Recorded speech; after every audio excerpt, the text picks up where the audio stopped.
Hello, and welcome to Mobile Task Force Delta 7, codename Bookeepers. I am Cain, you can also call me 073. The purpose of MTF Delta 7 is to archive SCP documentation and provide intel to sites in MTF during containment breaches. SCP manifestation outside of containment and SCP retrieval should escape succeed. The secondary function of archiving documentation is to utilize my photographic memory to create a secondary backup of data. Due to another ability I have though, I can't handle certain materials, so documents are converted into audiovisual logs for me to review instead of read on paper. And the SCP we'll be reviewing today is SCP-073, Object Class Euclid. Special Containment Procedures. SCP-073 is to be kept in a 2-room cell furnished with all non-organic furniture and items, and a bathroom. Subject is allowed to freely wander the facility and eat in the main canteen. A tracking device has been attached to SCP-073's person and not to be removed.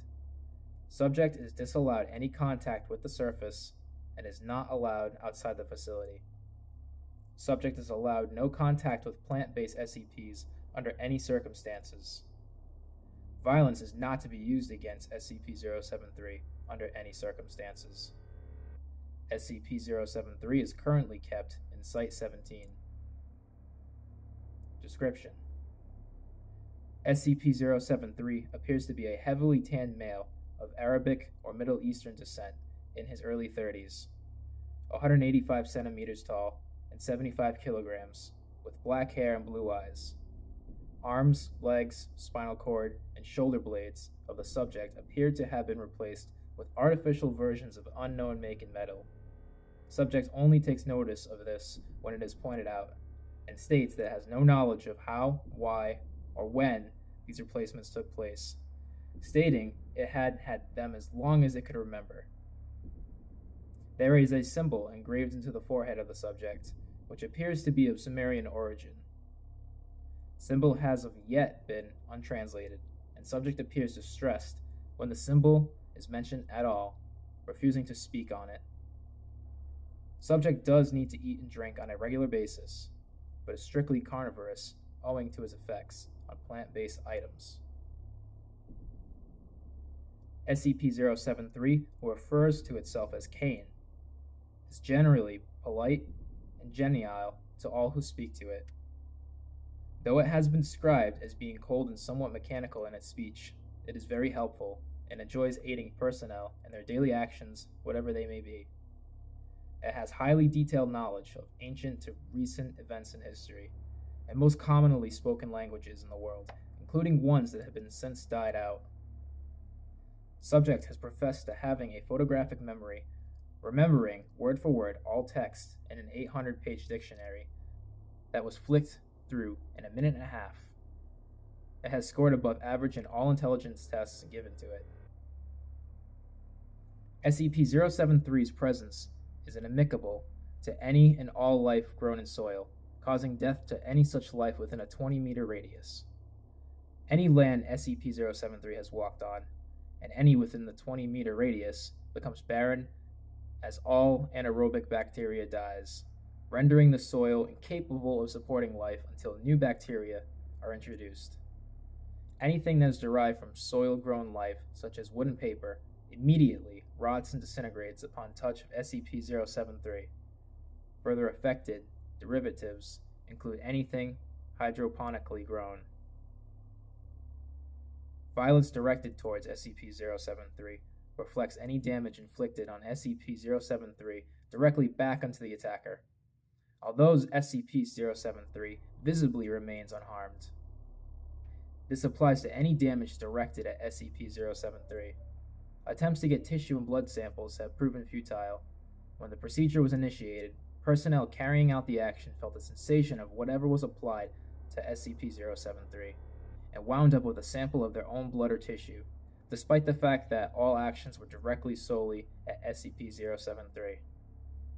Indirect damage through a medium also results in the person perpetrating the action receiving the wounds caused. Although SCP-073 receives no actual harm from damage to its person, it has stated that it still feels the pain of the action, and has politely asked researchers to abstain from overly harmful actions to its person. Additional notes. SCP-073 was found in the New York Police Department in having been taken in after subject had been found amidst the bodies of several violent gang members. SCP-073 told police members that the gang had attempted to make sport of it, but became angry and attempted to kill SCP-073, resulting in their own demise. SCP-073 was incarcerated and was deemed a John Doe when New York Police Department could not find any information on it. SCP-073 came to the attention of the Foundation through a routine inspection of John Does and was subsequently released into our custody. Addendum 073-1. In light of SCP-073's indestructible nature, photographic memory, and general will to please, High Command have deemed that all information is to be backed up on SCP-073, ensuring it is not lost in the event of a catastrophe. While this action has met with mixed responses, SCP-073 has agreed and sworn itself to secrecy on its part. Oh, I never liked this part. Addendum 0732. When information concerning SCP-076 was brought to the attention of SCP-073 for backing up, subjects showed familiarity with information, although was disinclined to adding to it, despite the fact that it had stated that it already knew all about SCP-076. It then stated it would be better for all parties involved that it not meet SCP-076. Addendum 0733. Examination of the unidentified metal on SCP-073 has suggested that it is beryllium bronze, a metal that has been documented as being utilized by various anomalous cultures and entities. Most notably, beryllium bronze is a component found in SCP-1216, SCP-1427, SCP-2481, and SCP-2711. In light of this discovery, the Foundation began working in an attempt to trace the origin of beryllium bronze and how it initially spread throughout the world. When prompted, SCP-073 was able to provide information that suggests that beryllium bronze originated in the Middle East, though the exact point of origin has yet to be determined. Further research into the origin of beryllium bronze is currently ongoing. Well, that's it. Thank you all for listening or watching. My name is Cain, and I'll see you around the facility. Bye.